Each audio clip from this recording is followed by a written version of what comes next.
Tentunya sebagai insan yang bertakwa, marilah kita tidak henti-hentinya memanjatkan puji syukur kehadirat Allah Subhanahu wa taala, Tuhan Maha Besar, Tuhan Maha Kuasa. Hanya kepadanya lah kita berdoa dan hanya kepadanya lah kita meminta pertolongan. Saudara-saudara sekalian, pada saat sekarang kita merasakan bahwa ada saudara-saudara kita yang mengalami duka, musibah akibat bencana alam yang terjadi di beberapa tempat di Nusantara kita ini, yang terakhir di Aceh, Sumatera Utara, dan Sumatera Barat. Tentunya kita berdoa agar mereka senantiasa dilindungi oleh Yang Maha Kuasa, diringankan duka dan penderitaan mereka. Pemerintah bergerak cepat. Kita dari hari-hari pertama sudah bereaksi, sudah mengirim bantuan dan reaksi melalui jalur darat dan udara. Tetapi memang kondisinya sangat berat, banyak yang terputus. Cuaca juga masih tidak memungkinkan, kadang-kadang juga helikopter dan pesawat kita sulit untuk mendarat. Tadi pagi kita telah berangkatkan 3 pesawat Hercules C-130 dan 1 pesawat A-400. Untuk kesekian kalinya kita kirim bantuan dan terus-menerus kebutuhan mereka di lapangan kita dukung. Saudara-saudara, ini juga mengingatkan kita bahwa dunia penuh dengan tantangan, perubahan iklim, pemanasan global, kerusakan lingkungan. Ini menjadi tantangan yang harus kita hadapi. Ini juga saya kira mungkin para guru-guru di seluruh Indonesia yang sudah bisa mulai, saya yakin sudah mulai, tapi mungkin perlu kita tambah dalam silabus, dalam mata pelajaran juga kesadaran akan sangat pentingnya kita menjaga lingkungan alam kita, menjaga hutan-hutan kita, benar-benar mencegah pembabatan pohon-pohon, perusakan hutan-hutan. Benar-benar juga sungai-sungai harus kita jaga agar bersih sehingga dapat menyalurkan air yang bisa tiba-tiba datang. Saudara-saudara, ini nanti usaha bersama kita. Tiap rumah ikut berperan. Secara keseluruhan saudara-saudara sekalian, terima kasih sekali lagi undangan ini. Memang pembangunan suatu bangsa, kebangkitan suatu bangsa, keberhasilan suatu bangsa akan ditentukan oleh kualitas pendidikan yang ada di bangsa itu.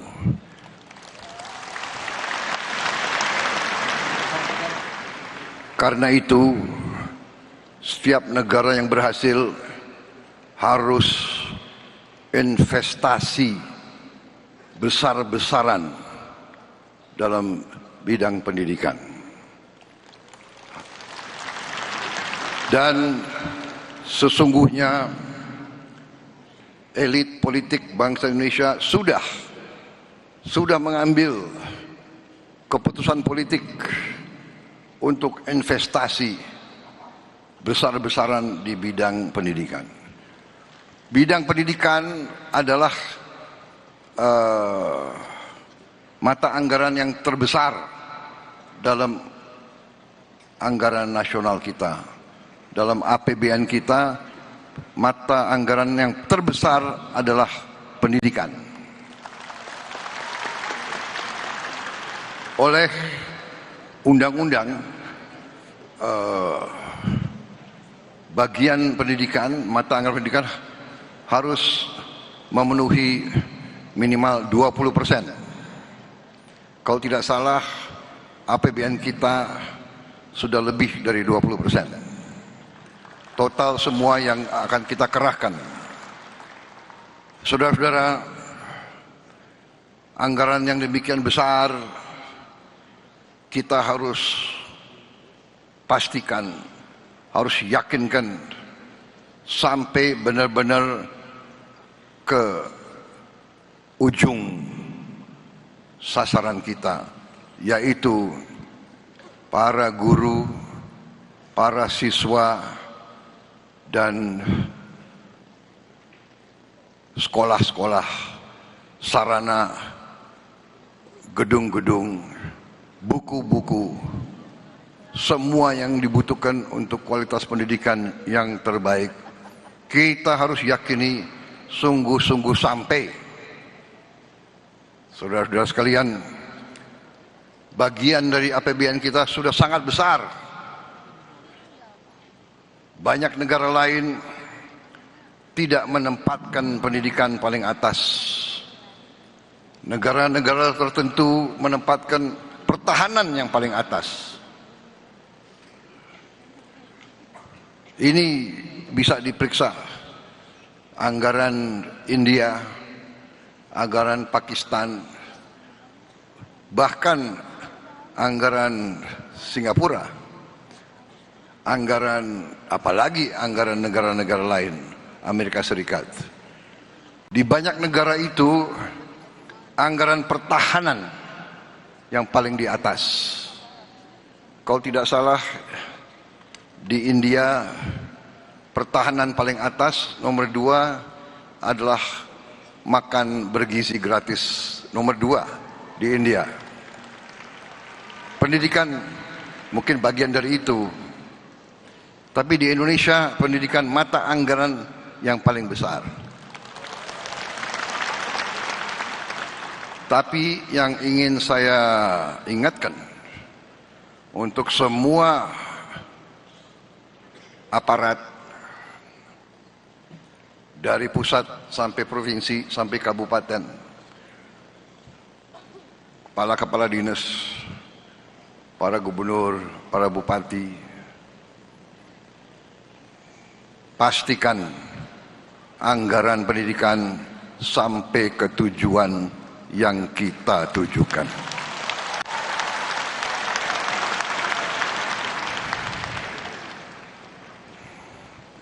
Jangan sampai anggaran pendidikan yang begitu penting bagi kebangkitan bangsa kita, jangan sampai anggaran pendidikan diselewengkan.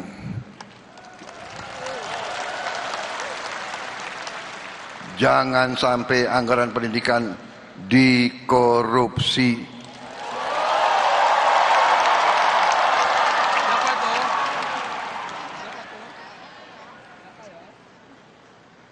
Maaf, ini harus saya sampaikan. Saudara-saudara, pendidikan, hanya melalui pendidikan kita bisa benar-benar menjadi negara merdeka.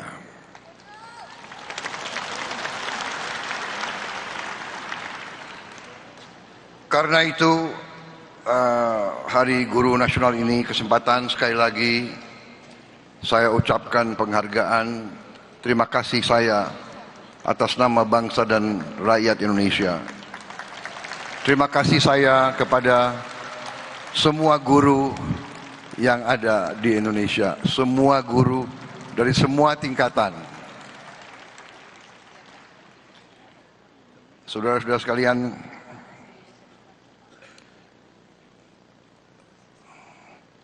saya sangat merasa demikian pentingnya pendidikan sehingga uang-uang yang kita hemat, uang-uang yang berhasil akibat efisiensi kita realokasikan, kita utamakan ke pendidikan.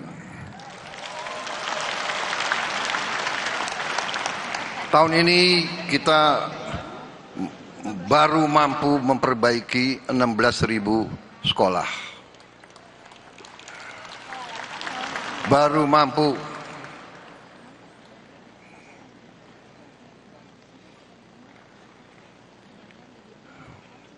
Saya minta maaf sebagai presiden Anda, saya baru mampu mengalokasikan 16.000 sekolah.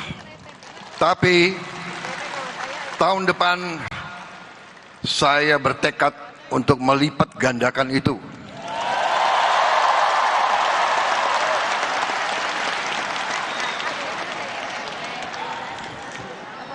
Berapa kita bisa? Menseknek, kau yang aku tanya, jangan kau lihat kiri kanan, jangan kau lihat Menteri Keuangan, kau yang aku tanya. Berapa yang kita rencanakan tahun depan? Berapa? Minimal 60.000.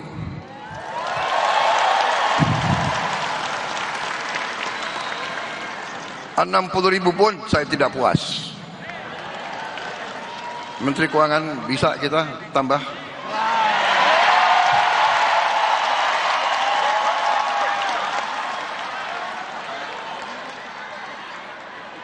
Terima kasih. Kalau kau bisa tambah, kau tambah lagi disorain semua itu.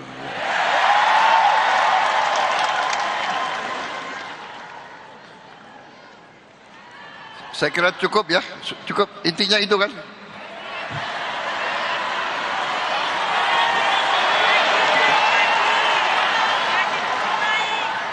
Saudara-saudara, ini pidato bagus sudah disiapkan ini. Saya bacakan ya. Percepatan penyelesaian pendidikan profesi guru yang memberikan suatu meningkatkan kesempatan pembelajaran menyediakan perbantuan penyediaan tunjangan guru juga.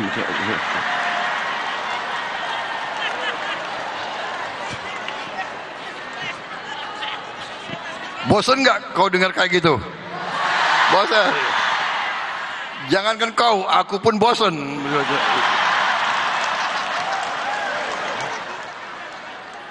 Intinya para guru,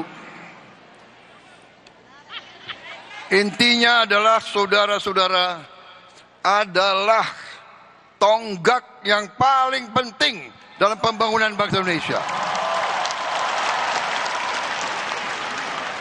Kita semua yang duduk di depan ini, para profesor, para menteri, menko, jenderal, kita tidak bisa di sini, saya tidak bisa di sini kalau tidak ada guru-guru yang baik mendidik kita. Dan guru-guru yang baik kadang-kadang harus tegas. Karena anak-anak kita ya memang namanya anak-anak, ada yang nakal, ada yang malas. Benar. Saya boleh kasih satu pengakuan. Aku kasih pengakuan ya. Aku termasuk yang nakal dulu itu. Untung udah jadi presiden. Tapi memang kalau guru-guru saya dulu nggak tegas, nggak keras sama saya nggak bisa berdiri di sini. Jadi, hai orang tua di mana-mana, kalau guru itu keras, jangan-jangan anakmu yang nakal.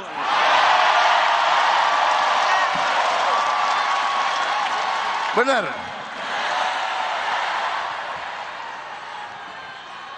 Kalau anak nakal terus dibiarkan nakal, dia nggak bisa jadi orang baik.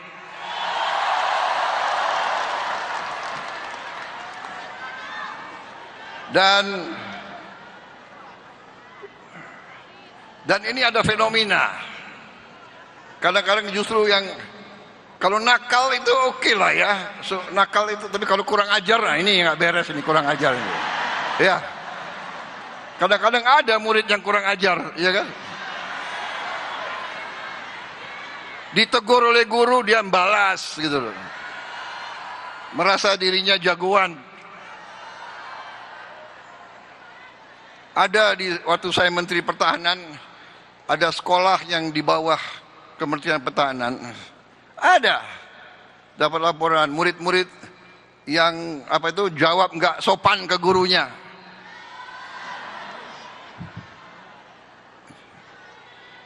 Ada yang banting pintu, langsung kepala sekolah memberhentikan anak itu. Tahu-tahu kepala sekolahnya agak grogi karena yang diberhentikan itu anak jenderal.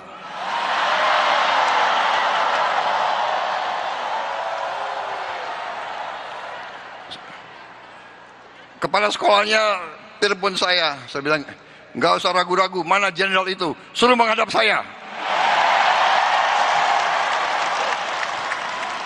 Aku tunggu-tunggu, nggak datang-datang juga itu jenderal itu. Kalau bapaknya orang besar, anaknya harus lebih sopan, lebih baik, jangan kurang ajar. Kalau bapaknya tokoh, bapaknya jenderal, bapak pemimpin, anaknya harus lebih sopan, lebih baik, lebih tertib. Menteri Pendidikan, ya nggak usah ragu-ragu. Guru-guru harus kita dukung. Guru-guru adalah masa depan Indonesia. Makanya semua anak Indonesia, saya selalu minta, cintai orang tua, hormati guru, saudara-saudara sekalian. Jadi pendidikan akan kita benahi, akan kita perbaiki secara besar-besaran. Secara besar-besaran. Kita negara besar, persoalan kita besar. Kita mengejar negara-negara lain yang begitu cepat perkembangannya. Kita tidak boleh kalah. Kita ingin mengejar mereka. Untuk itu kita harus mengambil langkah-langkah yang berani. Saudara-saudara sekalian. Langkah-langkah yang saya ambil antara lain adalah memilih teknologi dengan digitalisasi. Presiden aja nggak bisa ucap, apalagi kali digitalisasi pembelajaran. Digitalisasi pembelajaran. Kita menggunakan teknologi untuk melompat. Saya mengirim layar interaktif ke semua sekolah di Republik Indonesia.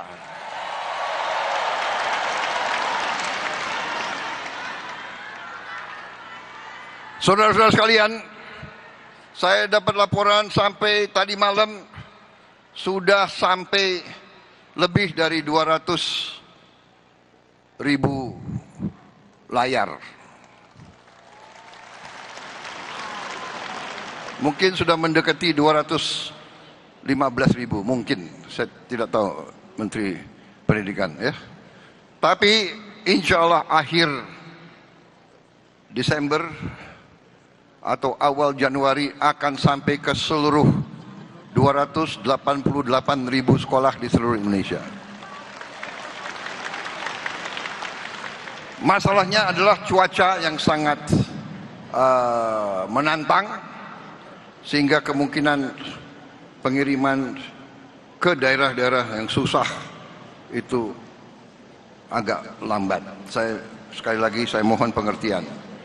Tetapi saya bangga bahwa kita berusaha sampai ke pelosok-pelosok. Bisa ada video klip nggak ya pengiriman itu?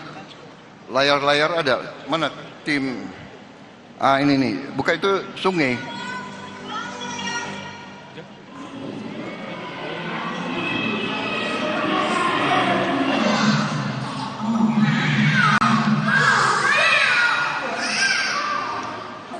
Pengiriman, ya, ini yang berhasil ya. Ini yang udah sampai. Ada yang pengiriman nggak?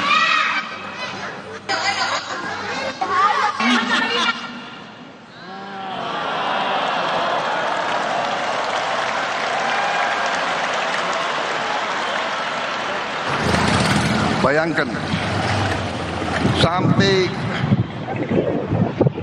rakyat mengangkat daerah-daerah paling terpencil kita kirim.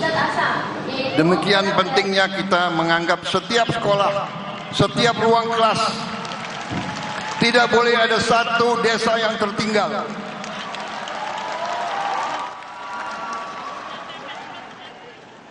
Saudara-saudara, dan tahun depan rencana kita tambah tiap sekolah 3 layar.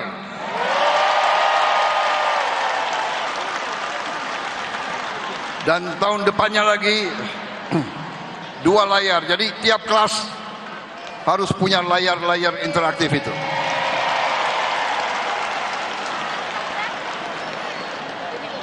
Dan akan ada konten-konten yang sangat besar jumlahnya. Hampir semua pelajaran dari semua tingkatan akan bisa diakses oleh layar tersebut. Dan juga rencana kita akan kita lakukan dari studio terpusat. Kita akan siarkan pelajaran-pelajaran dari guru-guru yang terbaik di Indonesia. Kalau perlu kita datangkan dari luar negeri juga. Jadi semua sekolah di pelosok manapun bisa belajar bahasa Inggris dari guru asli dari Inggris, bahasa Mandarin, guru asli Mandarin, bahasa Perancis, bahasa Jerman, bahasa Korea, bahasa Jepang, bahasa Portugis.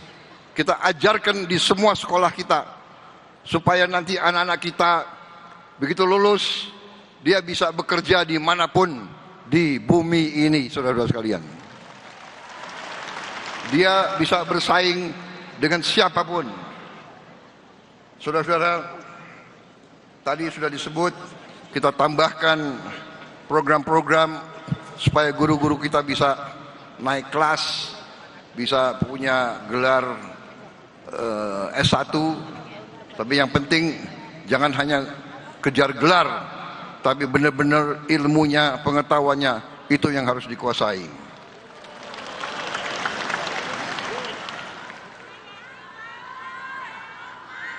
Pelatihan-pelatihan, terima kasih yang sudah dirintis oleh Kementerian Dikdasmen.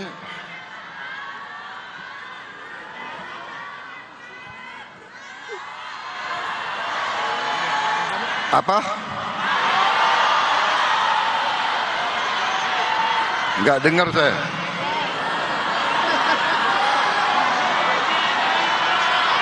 Kalau semua teriak kayak gini saya enggak dengar. Apa? Ya. Bagaimana itu Menteri Dikdasmen? Ya. Yang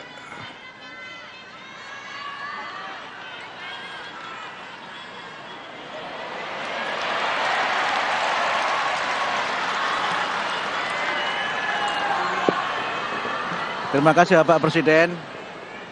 Jadi untuk guru sesuai dengan kebijakan Bapak Presiden kita ada wajib belajar 13 tahun. Dimulai dari taman kanak-kanak. Guru-guru TK itu sudah termasuk mendapatkan sertifikasi. Yang belum adalah guru untuk kelompok bermain dan tempat penitipan anak. Mereka belum bisa mendapatkan tunjangan sertifikasi. Itu kira-kira aspirasinya begitu Bapak Presiden. Ya. Dan untuk murid-murid TK tahun ini akan mendapatkan PIP. Tahun ini murid-murid TK akan mendapatkan PIP 450.000 per tahun untuk 888.000 murid TK seluruh Indonesia. Guru, maksudnya. Kalau gurunya memang guru TK itu sudah bisa mendapatkan tunjangan sertifikasi. Okay. Yang belum adalah guru kelompok bermain dan guru penitipan anak. Baik, saya kira begini, tentunya kita ingin memperhatikan semua aspirasi dan semua kepentingan, tapi tentunya itu membutuhkan dana yang tidak sedikit. Anggaran pendidikan kita sudah yang terbesar alokasinya. Kita akan tambahkan bila perlu dan bila mampu. Ya. Masalahnya adalah saya mohon dukungan saudara-saudara. Kita harus memberantas korupsi dari Indonesia ini.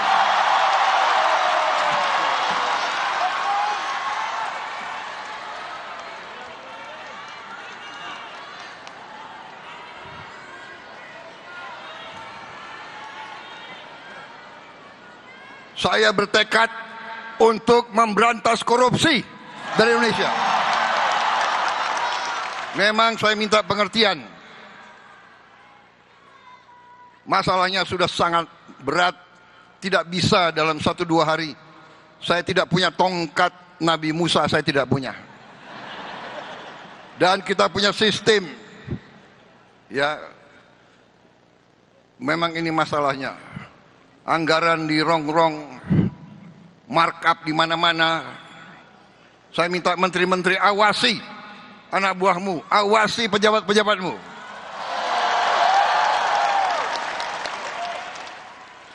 Dan saya kasih peringatan ya,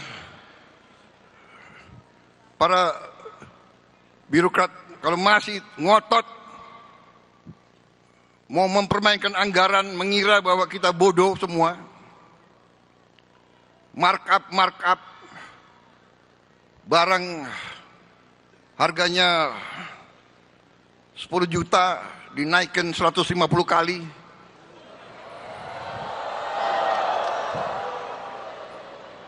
Jangan kira saya tidak tahu.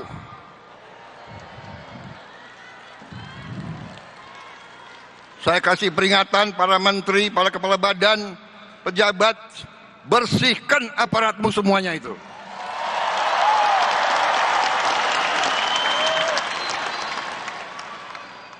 Kita butuh setiap rupiah untuk kepentingan rakyat, untuk kepentingan guru-guru, untuk kepentingan perbaikan sekolah. Kita butuh itu semua. Jangan mencuri uang rakyat.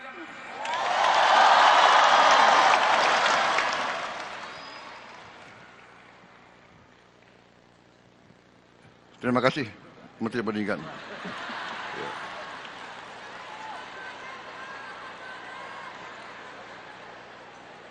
Waspadai ya.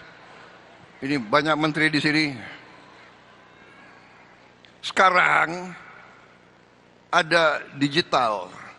Rakyat, anak-anak di desa manapun bisa langsung hubungan sama saya. Yang capek aku. Coba itu anak-anak yang ke sekolah harus nyebrang sungai tiap hari. Tayangkan itu. Nah ini.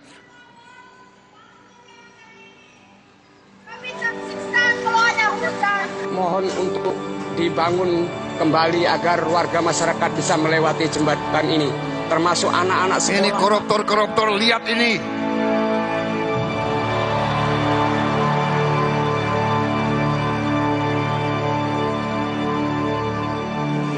Jalan sungai daripada harus muter ke sana buat nganterin sekolah. Mereka ke sekolah basah. Mengejar impian. Di sekolah mereka basah, pulang basah. Kan khawatir ya orang tuanya.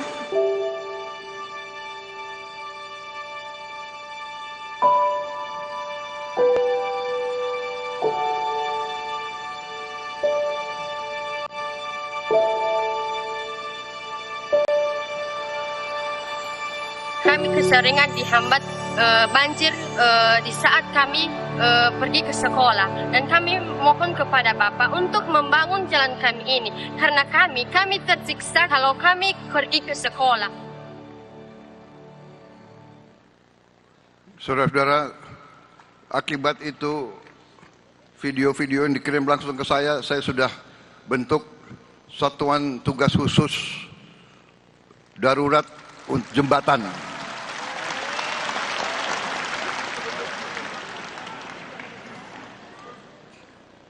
Kita butuh membangun 300.000 jembatan di seluruh pelosok-pelosok yang terpencil. 300.000 jembatan. Ada yang kecil, ada yang penyeberangan. Ini sedang kita rancang. Anak-anakku sabar, saya sedang bekerja. Mudah-mudahan tahun depan semua jembatan bisa berdiri.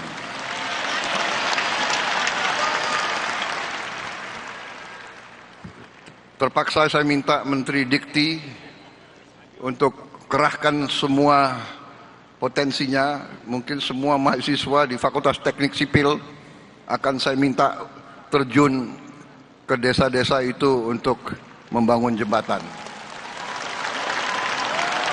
Saya juga minta TNI kerahkan batalan-batalan pembangunanmu untuk bantu membangun jembatan-jembatan.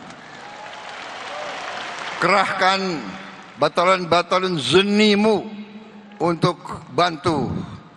Saya juga minta polisi juga turun.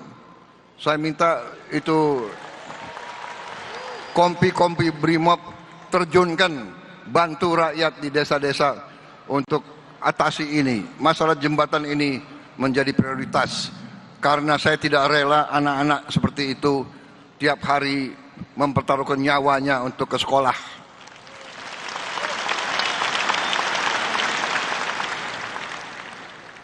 Jadi, hei elit-elit di Jakarta, hei kelompok orang pinter, lihat rakyatmu. Kita atasi itu tidak dengan wacana, tidak dengan teori, tidak dengan gagasan, tidak dengan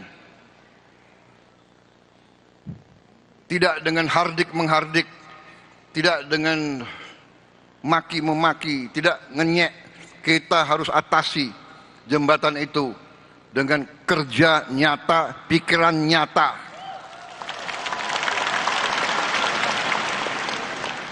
Dan tiap jembatan bagaimanapun butuh sumber daya, butuh uang. Ini sedang tambah lagi pusing Purbaya.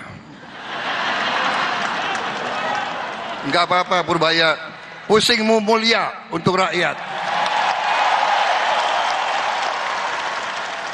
Aku lihat kau belum botak jadi masih kuat kau.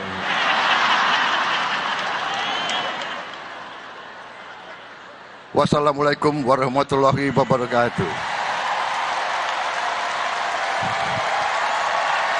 Salam sejahtera bagi kita sekalian. Selamat berjuang, terima kasih. Terima kasih pekerjaan kalian, terima kasih pengorbanan kalian. Bersama-sama kita bangun bangsa kita.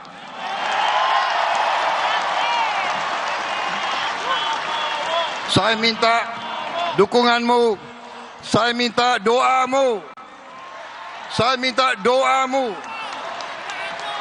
saya minta dukunganmu. Bantu saya berantas korupsi.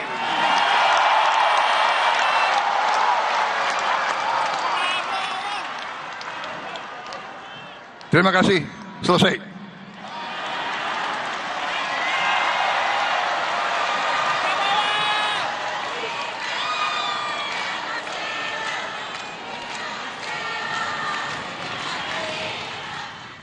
Presiden Prabowo Subianto pastikan pemerintah telah dan akan terus melakukan investasi besar-besaran di bidang pendidikan. Tidak hanya dengan mengikuti ketentuan 20% APBN untuk pendidikan, tapi juga realokasi anggaran dari korupsi maupun juga dari hasil efisiensi untuk bidang pendidikan. Ia mengklaim sudah memperbaiki 16.000 sekolah dan di tahun depan ditargetkan akan setidak-tidaknya 60.000 sekolah. Selain itu, ia juga sudah memerintahkan kepada Menteri Keuangan untuk memutar anggaran agar alokasi anggaran untuk bidang pendidikan bisa terus dimaksimalkan. Selain itu, ia juga tadi menyinggung soal pentingnya pendidikan pencegahan deforestasi, pendidikan menjaga lingkungan untuk dimasukkan ke dalam atau disertakan ke dalam silabus. Ini terkait dengan bencana di utara Sumatera.